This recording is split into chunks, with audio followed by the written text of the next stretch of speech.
Welcome to this week's Africa Journal. I am Masharia Maina, and I would like to introduce to you Kaya Edwards. Thank you, Masharia. It's nice to be traveling with you. Now, Kaya went to school in Minnesota, and she is back and getting into her groove as far as telling Africa's stories is concerned. It's nice to be home. So, to start us off this week, we'll be with a group who are solving problems with one voice. Then, we zero in on one of the biggest sport rivalries in the world. In the second half, we'll welcome Algeria to the 50-plus club.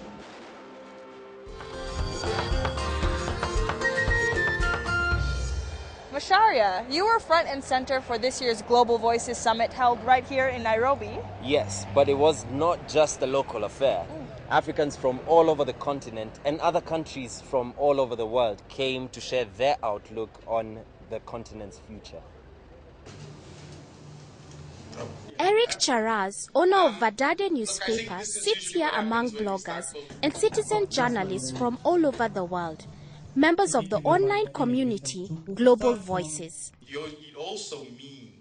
He is joined here by voices of Anna Gaya, a Senegalese author and translator, and Africa Journal's Masharia Maina. And have several languages. The common language is English, so we should. They are just three of the more than 300 bloggers, technologists, scholars, and journalists who have gathered for this media summit. History.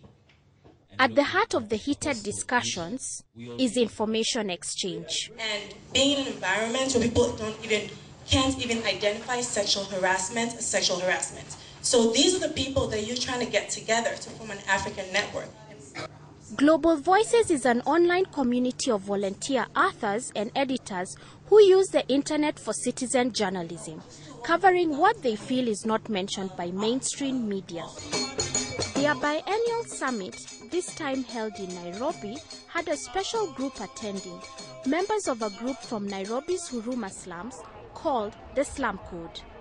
Being in Huruma, it has been a very difficult time, having growing in the slums, having to face the challenges, from Bulgari and the policemen, police brutality, and the hardship of poverty and all those stuff. So as a young person, I've been able to overcome that by having to meet with other youth, to share ideas.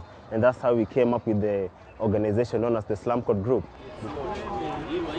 Deep divisions after the 2007 presidential poll caused a regress in development that founder of Slumcode Group, Albert Nashon, says will be a task to undo.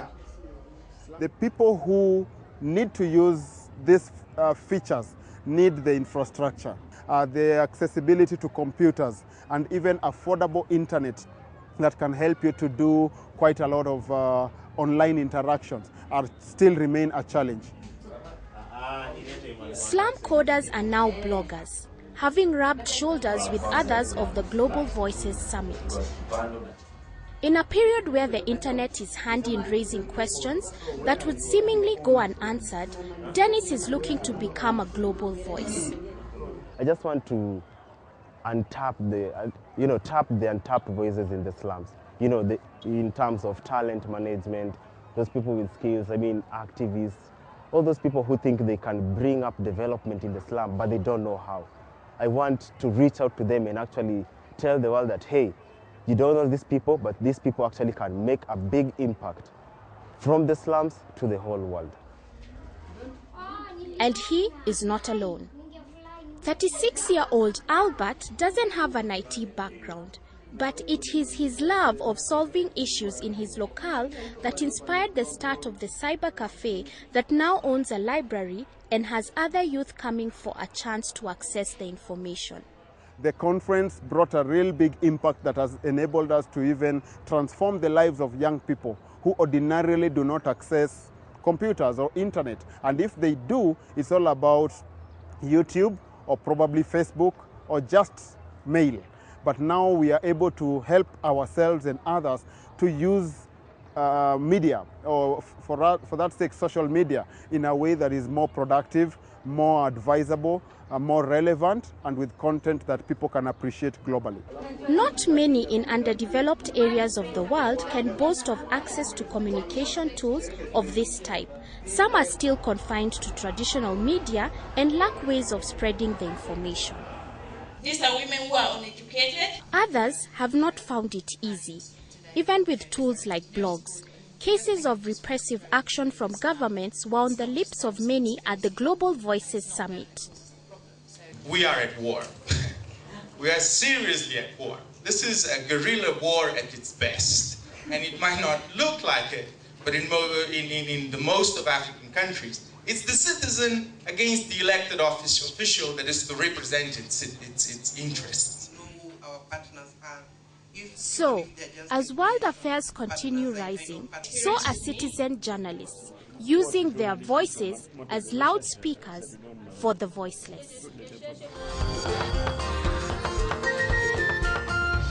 Let me guess what you are getting pumped about for the London Olympic Games. It's your first show. I'll save you the trouble.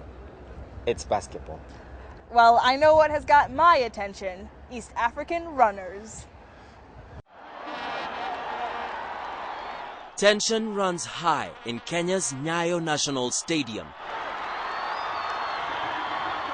The cheers can be heard throughout Nairobi as Kenya's top athletes hurl themselves towards the finish line. Fractions of seconds will determine whether these athletes will make it to the Olympics. 3,000 meter steeplechase gold medalist Brimin Kipruto has won his second trial. He now qualifies for this summer's games in London. And Ezekiel Kemboi's famous jig has the crowd in a frenzy.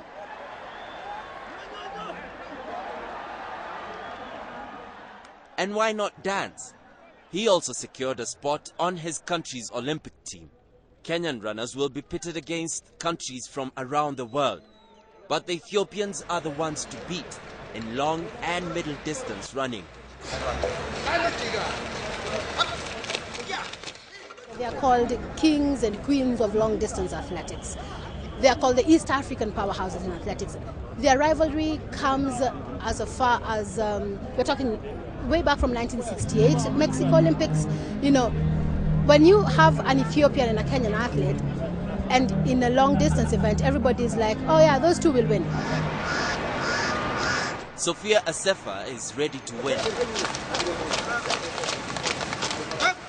The 24-year-old will be representing Ethiopia for the second time at the Summer Olympics. We are doing good, but Russians and Kenyans are good rivals.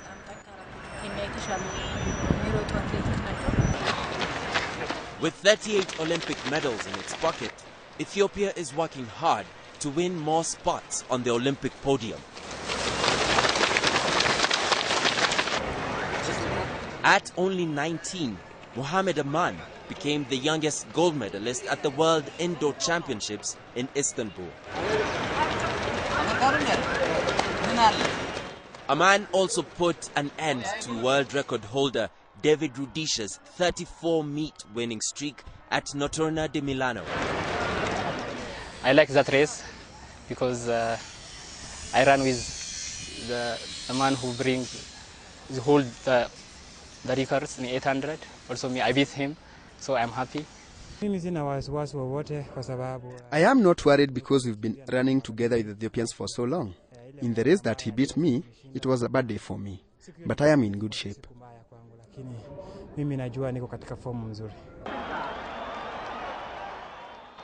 On the flip side, Janet Jepkosgei is certainly not about to discount her neighbors.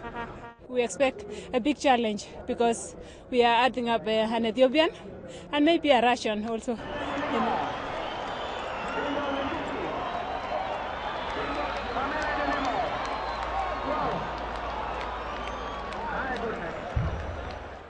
Fans came out in droves.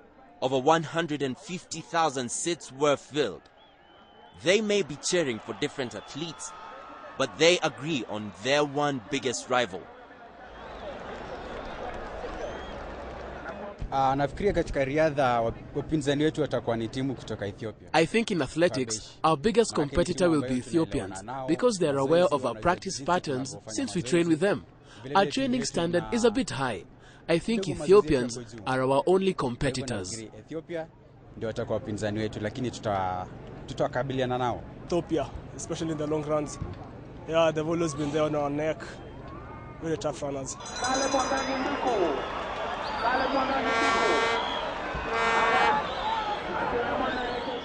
Best example of Ethiopian-Kenyan rivalry is Haile Gebrselassie and Paul Tergat. These two guys competed from 5,000 to 10,000 on the track. In fact, they even became very good friends, and every time you talk to Paul Tergat, he says, oh yeah, Haile Gebrselassie is a very good friend of mine. And Haile says the same thing about Paul, because in their rivalry, they became very good friends.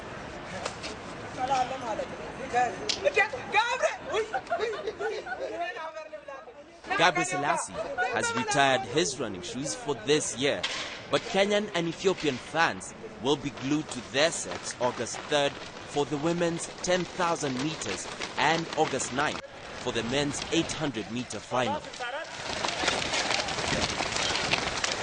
And, of course, a host of other races.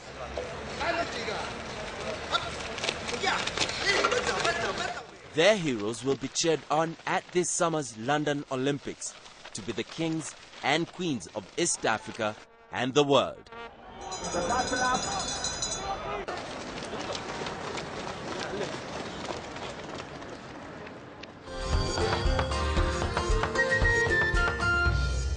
Don't go away. Kai and I will be right back. To party on with some animals.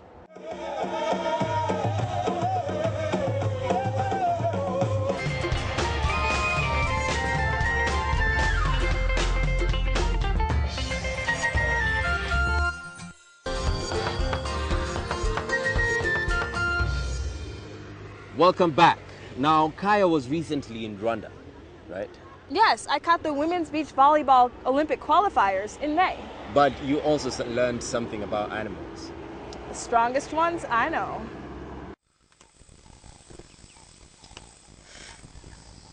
If the lion is king of the jungle,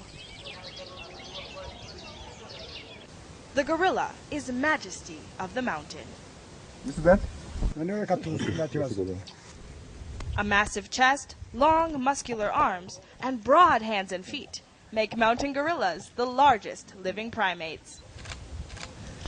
Despite their size and strength, they are gentle creatures, unlike lions.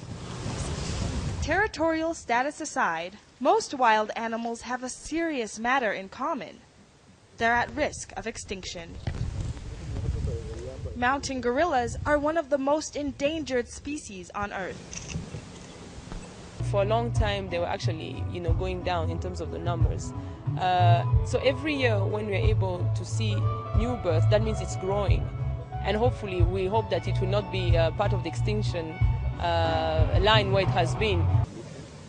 Around 700 are left in their main natural habitat, the Virungas, a mountainous region covering part of Uganda, Rwanda, and the Democratic Republic of Congo. Somebody else want to pose with a gorilla? Their habitat is threatened by illegal logging, human conflict, and poaching. Okay. For some, the cause of death is simply old age. Ruhondeza, whose name means one who sleeps a lot, recently died in his sleep. He had lived a long time, and his teeth were really weak. Some of them had started even falling out. The 50-plus-year-old silverback was Uganda's oldest gorilla. He was head of the Mubare gorilla family, now led by his son. As the pioneers of gorilla habituation in Uganda in 1991, the Mubares have played a major role in reviving the country's tourism industry.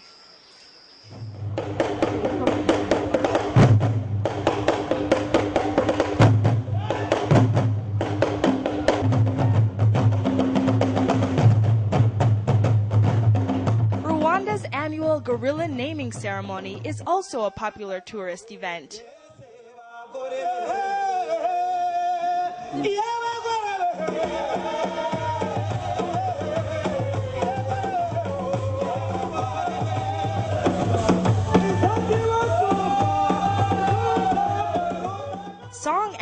dance at this year's ceremony, known as Kwita Izina, greeted world travelers here to celebrate 19 newly named baby gorillas.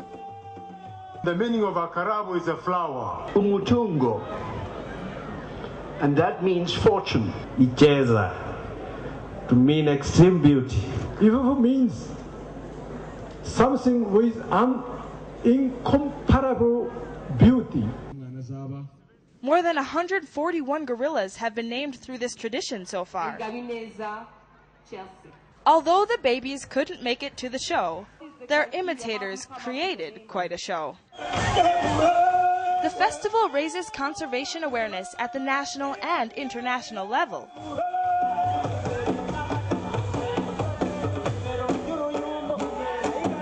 It also brings in money. Tickets cost $600 per person. Efforts from this and other events have improved over the years. Tourists generated around $25 million when the festival launched in 2005, as compared to $250 million collected last year. 5% goes to communities around the national park because of their cooperation with the government. Conservationists say the festival honors the local people too. It helps to raise the awareness of communities around the park.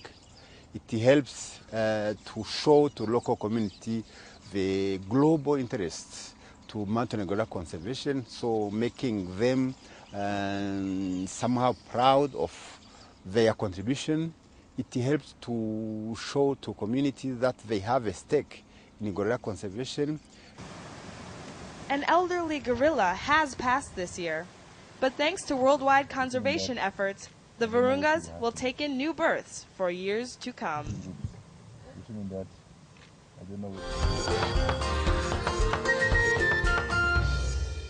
And now we're off to North Africa, where another celebration is in the offing. And music was a key part of the festivities.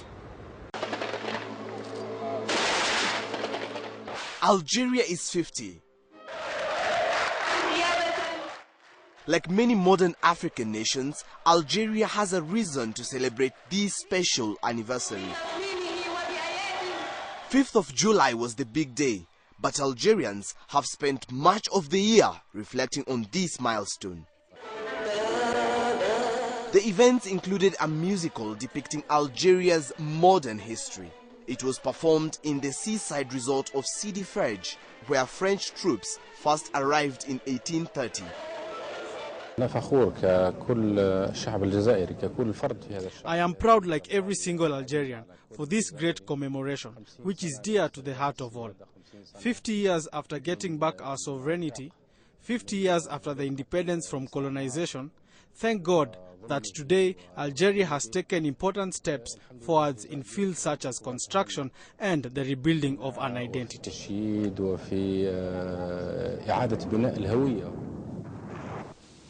The Algerian government is now pushing Paris to admit and apologize for its part in the deaths of 45,000 Algerians who took to the streets to demand freedom. However, France's new president Francois Hollande finally appears ready to express regret over one of the bloodiest episodes in its colonial history. The French also tried to force Algeria to absorb its culture, creating a deeply felt bitterness in the North African colony. Today,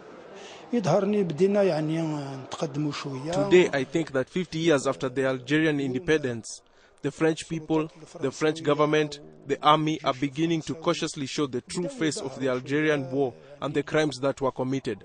I think that's progress. Let's hope that that mindset will continue. With Algeria having vast oil and gas reserves, Paris has much to gain from improving bilateral ties. Algeria is the largest Francophone country outside France itself, yet annual trade exchanges with the former colonial power are minimal. This nation has had a single ruling party from independence, the National Liberation Front, which again won the parliamentary election in May. The country has gone against the tide of the Arab Spring, which has transformed the political landscape in many neighboring countries.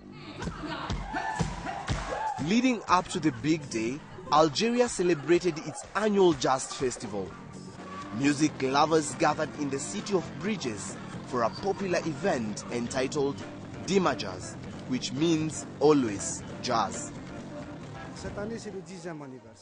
It is the 10th anniversary of the Jazz Festival, and it coincides with the 50th anniversary of Algeria's independence. This year is special. The festival lasts for 10 days, and each day represents a year of efforts of the festival's founder and creators since 2003. It proved a great summer for music as 17-year-old Harun from Constantine was discovered.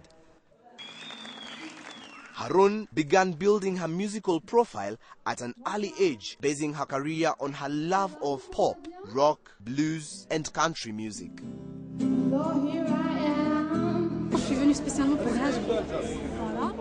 I came especially for Hajar.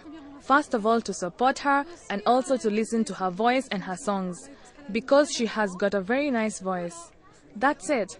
Yes, and of course she is a source of pride for all the Algerian women. The young artist has composed more than 10 songs which are primarily based on daily events in her life. Dima Jazz has over time become one of the leading cultural events in the country.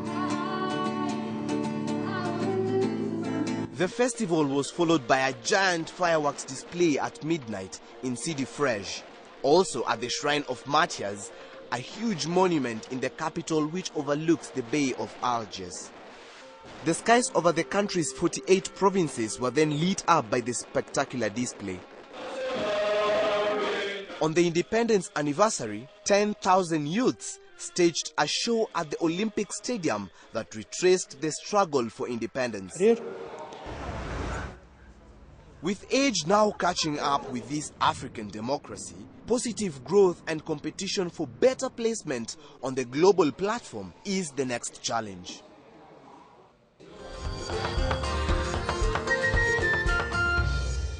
It's good to see another story from the Mediterranean region, right? Yes, but I guess that means our tour of Africa is over for this week. But we'll be back next week with some Olympic specials, just about a week before the games actually begin. Do tell us what you wish to see once the London Games begin. You can find us on Twitter at A24 Media, or comment on our Facebook page, or you can give us ideas for other shows by sending us an email with your story to the address on your screen.